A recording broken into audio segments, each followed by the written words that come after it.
The learning objective for this video is to analyse the displacement of an object relative to its time. And the way we're going to analyse that is by looking at displacement time graphs. So here's just a displacement time graph with no relevance to any actual motion. I just sort of made it up essentially. But there's a couple of key things I want you to point out just very quickly. We've got time on the x-axis starting at 0 going to 10 and displacement north in meters on the y-axis, and you can see it goes from -3 up to 5. So it's important that it does say north because that gives us our direction in terms of its displacement. So the displacement time graph, it shows obviously the displacement of an object at any point in time. So I can say what is the displacement at 5.5 seconds, and I would just scroll up and look on the y-axis and it would tell me 2 meters north. If I then wanted to say what was it at 8 seconds, I would then go to -2. Now here's where I got to get tricky and say, well, -2 is the opposite direction, so it must be 2 meters south. Any section now on the line we're looking at that has a gradient means that it has a velocity. So here you can see it all marked out in green. All those parts of the line have a gradient, so that means they have a velocity. Any section of the line that has a change in gradient, let's circle all these, it means that the object during that time had a change in velocity. And a change in velocity is what we call acceleration, and we'll look at that in a couple of lessons' time. But at this point it's clear to remember that when we're measuring velocities, we're often looking at averages. So the change in velocity didn't actually occur there. What we've got is a point where it differed. So the acceleration was probably, or the displacement line graph is probably much more of a curved line, but we didn't measure that many intervals to get a nice curved line. So we have that real jaggedy line. But we can't extrapolate that curved line because we didn't actually measure the velocities at that time. That's what it probably was closer to. So this is the really key point to talk about with displacement time graphs, is that the velocity can be determined by the gradient on the line. So we'll see why that is by doing a quick example here. So what would be the velocity from 1 to 2 seconds? So the gradient formula is the rise over run. Now the rise in this case is displacement and the run is time. From a previous lesson, what do we remember is displacement over time? It is velocity, right? So displacement over time, our gradient will give us that value that we want. So we're looking at from 1 to 2 seconds. So our rise is 2 and our run is 1.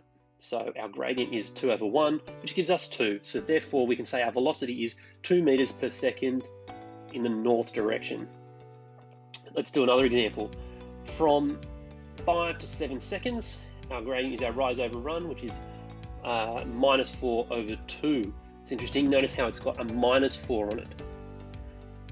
So we could also choose another section of that line that has the same gradient. You can see it has a big long straight line there. So I'm going to choose a different section here. I can choose at any point, and I would choose that section there, which gives me -2 over 1. You can see it gives us the same value in the end of -2. So therefore our velocity is 2 meters per second south. Now if I want to know instantaneous values, instantaneous velocity for instance, I'd need to take a point on the line. If this was a curved graph, I'd need to get a little point on that line and measure a tangent to that line, or I would rule a straight line that just touches the curve and measure the gradient of that. So obviously this next point should be quite obvious to you, that the larger the gradient, the larger the velocity. So you can see here when the gradient changes, the steeper it is, the larger the velocity is. And so same with going in the other direction. Now a flat section, obviously now with no gradient, usually indicates that the object has stopped. Now I'm conscious of the fact that this whole video is just staring at the same displacement time graph. So I'm going to mix it up a little bit and we're just going to take a bit of a brain break. And so I cry sometimes when I'm lying in bed just to get it all out what's in my head. And I feel it a little peculiar. And so I wake in the morning and I step outside and I take a deep breath and get real high and loud. Straight to the top of my lungs, what's going on? And I say, hey, yeah, yeah, yeah, hey, yeah, yeah. I say, hey, what's going on? And I say, hey, yeah, yeah, yeah, yeah, hey, yeah, yeah. I say hey. Right. So where were we?